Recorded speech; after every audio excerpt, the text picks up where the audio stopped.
This is the opensource.club, a free St. Louis-focused knowledge share podcast. Through industry experts, entrepreneurs, personal stories, and more, we provide the information you need to achieve and thrive. Always visit our website, theopensource.club, for more details. Contact us on Facebook, Twitter, or LinkedIn. Back during the mid-1980s, Americans embraced conservatism in politics, but were materialistic yuppies. The decade saw the explosion of blockbuster movies and the emergence of cable networks.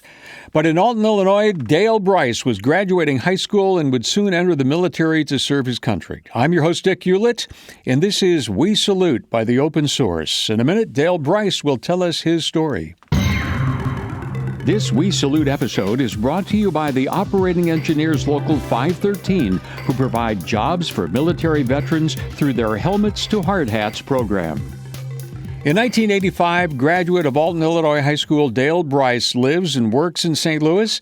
He's a husband, father, and grandfather. The Brice name is well known in Alton. Because they're such a large family, Dale is number 9 of 12 children. Welcome, Dale. Hi. Good to have you here. Hey, you graduated high school and left for college. How did you make it into the Navy? That's the big question. The big question there. I went to college where I was fortunate enough to play both football and basketball, but myself and the situation I was in didn't work out. I was a good student, but I was, I guess, somewhat of a hothead. Mm-hmm. And so things that were going on, because I went to school in Nebraska, didn't quite fit well. So I left, went back home, and, after talking to a couple of my brothers who my oldest brother was in the Marines. My second oldest brother was in the Navy. So I decided to go and take the ASVAB. What was why the Navy? Why not Marines, Air Force, Army? Well, the good thing was that I scored a 98 on the ASVAB. So I could have chosen any of the forces that I wanted, but I just looked at it. I wanted to travel. I wanted to see more than just one base. My oldest brother told me he went to Paris, and he'd gone to different places, and it was. But he stayed in that one place for a year. Mm-hmm. I wanted to see more of that. I wanted to see multitudes of things. And so I decided, since my second oldest brother had told me about going to Okinawa and he had taken cruise. He went to New York for Fleet Week, and he had gone to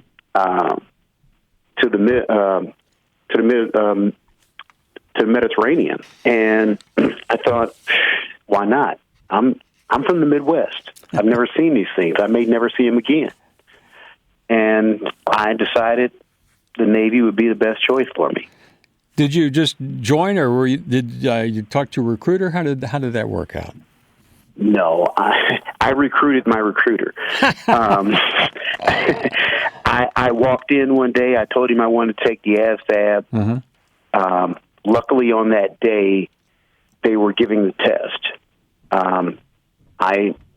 I hung around while others took the test and walked away. I hung around to see just what I could do. And it was, he walked out, he says, "Hey, you scored high enough to go into any branch you wanted, but we want you in the Navy."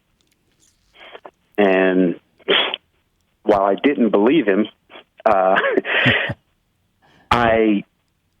figured all I wanted to do was continue my education, and I wanted to actually be my first choice was I wanted to be a counselor and a social worker in prisons.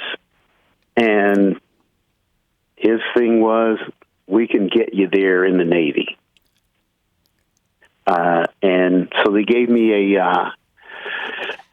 the option of going in and being active for 2 years and being in reserves for 6. Mm-hmm. And they would pay for all of my past college debts and then pay for me to finish up. So to me, it was, if I walk away debt-free, I'm good. Sounds like a great deal. That was the choice I made. And it was really based more on me walking away and being debt-free. Gotcha. Well, you know, the Navy has that slogan, "See the world." Tell me about it. Yes, and I saw the world. Where'd you go? I went to, we start off right after I got on my boat, and I call it a boat because it was a boat. It was 3 feet short of being a ship. But right after I got to my boat, we went to Portland and to Vancouver. After that, I was there for a year, and we went on what is called a Westpac tour, mm-hmm. which, in our case, we went to the Philippines, Australia. We stopped in Brunei, Hong Kong, South Korea, Okinawa, Japan, and I believe that was it. Do you have any special memories for any of those particular places? Any great experiences? Anything that stand out? You know, one of the better experiences was really something I didn't think about until after I was out. And we were in the Philippines, and there were about 5 of us who hung out. And we would go out on the town, and it was, we had our fun. We went through different things. But one day we decided we were going to go inland, and we hop on a bus, in which it would be considered as a tourist bus. There were no windows. We sat there, no seat belts, and we drove through the jungle. And you would see monkeys jumping from trees and small cats that were running through the forest. And it was only for maybe 4 miles, mm-hmm. and then all of a sudden it opened up into a city of bars on stilts. In reality, in the United States, I wasn't old enough to drink. Yeah. But in the Philippines, I was. After thinking about it, it was just how amazing how we were riding through all of this and maybe going 30 to 40 miles an hour. Mm-hmm. And we saw so much wildlife, going back and forth, and we were the only 6 on the bus. But the bus driver would stop and tell us what type of animal it was, and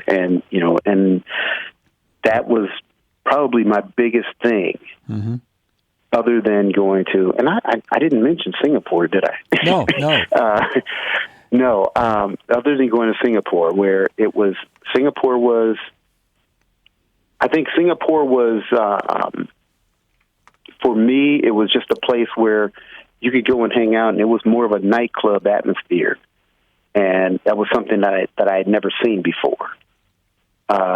Where you could go from one nightclub to another, and you were seeing different things, talking to different people, and you would find people from different countries. I mean, I met people from. I met a couple Danish people in Singapore, a couple.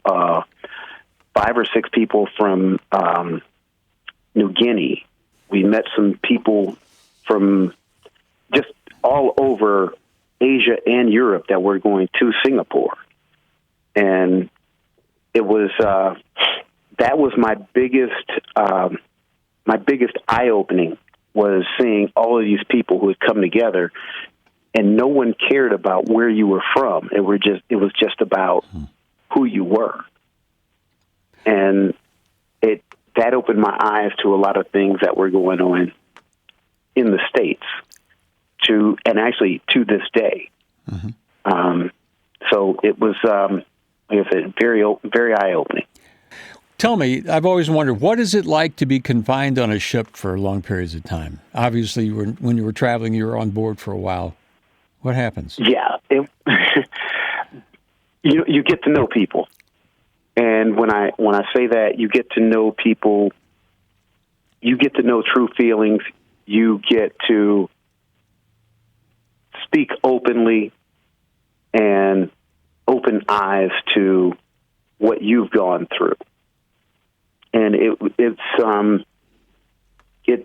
really a good feeling to be able to enlighten people as to how you were raised and how they thought you were raised as to how they were raised.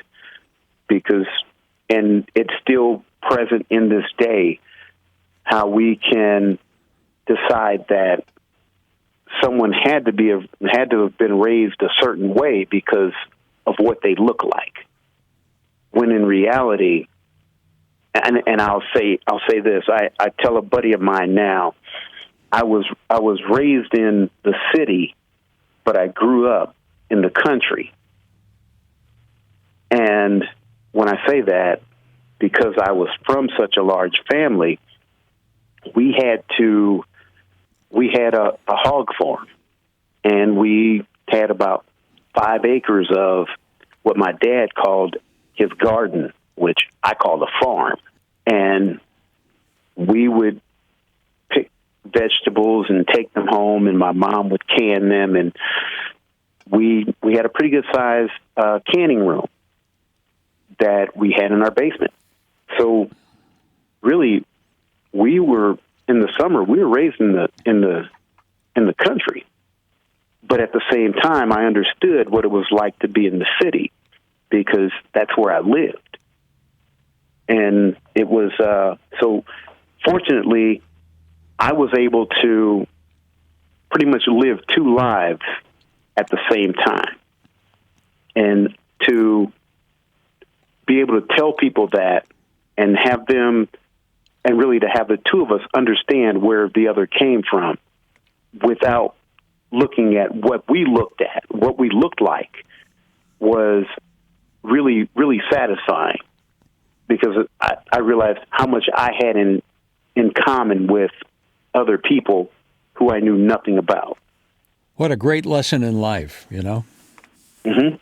Dale, I need to take a break, but on the other side, we'll tell the audience what the Navy taught you.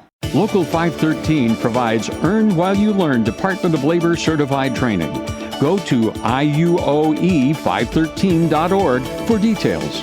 Progressive and diversified, the Operating Engineers Local 513 works to deliver strong middle-class wages and benefits. Learn more about solidifying your future at IUOE513.org. Our guest is Navy veteran Dale Brice, and succeeding in the military means following the rules. Now, if someone told me that you were a rule breaker in your youth, what did you learn in the Navy? How did that work out? Well, let's not say I was a rule breaker. Let's say that I pushed rules to the limit. and yes, I would, because I came from a very strict household. And to think that you were going to try to get over on my parents was a hard thing to do. So it was about pushing the boundaries as far as possible. So when I did get to the military, I was already ready to get up early in the morning. I was ready to have my clothes ironed, because that was something that I had to do when I was younger. We ironed our clothes on Sundays to be ready for the whole week. So we had to prepare for the whole week. So when when I did get to the military, it was more of reinforcement of what my dad had taught me, because my dad had gone to the Air Force. And mind you, my dad did not have a high school education, but he went to the Air Force when he was 17. So he had to be signed in by his mother. But what he took, he brought out of the military and brought it to his family. And it was about discipline and structure. So really, the military only reinforced what my dad had taught us from the beginning. And I say this, it was on a much deeper level because now we're living it. It's not just about making your bed when you get up. It's about making your bed and making sure that it looks good. So when I'm going through and I have people coming through and looking at what I have done, I have to impress them with what I've done. And one of my worst mistakes was deciding that during an inspection, I really didn't need to do a great job at making my bunk. And I was called out on it. And when I was called out on it, after it was all over, because I got in a little trouble, which I guess goes back to me pushing the limits. I got in a little trouble. I was restricted to the ship for a week, and I had to clean the berthing, which is where our living quarters are. I had to clean the berthing quarters for a week, and that tipped off something that I still do today, to make sure that what I am doing is top notch, to make sure that everything that I do is better than my supervisor tells me needs to be done. So we can look at it and say, this guy he finally got it. And yeah, I did. I got it, because there were times where my dad would tell us, make your bed, but he never came upstairs to make sure the bed was made. But in the military, you never knew when that person was coming around to say, you need to make your bed. So it taught me to realize that the old saying of what you do in the dark will come to light. I learned that I might want to make my bed when I get up, so when they come around and check it, then I have everything done. Everything that needs to be done is done, and I can go on with my life. You got it. You just answered the last question I was going to ask you, and that was, are you still following some of the things that you learned in the Navy? And it sounds like that is the case. It is the case, and I will throw in something extra. Recently, I assumed a position at work where it takes a little detail. It's not a position that I had worked for. Well, I can't say I worked for it. I did work for it. It's a position where, through the military and my parents, pushed me to take on a supervisory role that I wasn't asking for, but it was something that I felt needed to be done. The job needed to be done, and I needed to attack the situation. And while everything worked out, I still feel as though there are more people who could benefit from going into the military. Because like me, I think there are a lot of people who like to push the limits. And I'll say that pushing the limits, there are positives and negatives. And I've decided to push the limits in the positive and say that if you give me a task, expect it to be done at 110%. Anything less is my fault. And I'll say the military pushed me to exceed my own limits. And they force you to but exceed what you put out as your limitations. there really are no limitations as far as it goes for the military. We look at it, and we in this day and age, we kind of downplay the military. The military isn't used to take care of us here at home, per se. They're here to make sure that there are no threats coming in from the outside. And that is one of the bigger things that I look at, because if there's nothing coming in from the outside, we can do our jobs and we can make sure things are good on the inside and let the military do their job on the outside. Dale, well said. Thank you very much. Dale Brice, we salute you for your service and thank you for being on this program. I thank you. Good to hear that the Navy served you as a good foundation. Thank you for your time. Thank you. I'm your host, Dick Hewlett, and this episode was sponsored by the IUOE Local 513. Go to IUOE513.org to learn about their Helmets to Hard Hats hiring program. Thank you for listening to the OpenSource.Club podcast. Become a subscriber through RSS or YouTube. There's more to come that you won't want to miss. Our name is our web address, theopensource.club.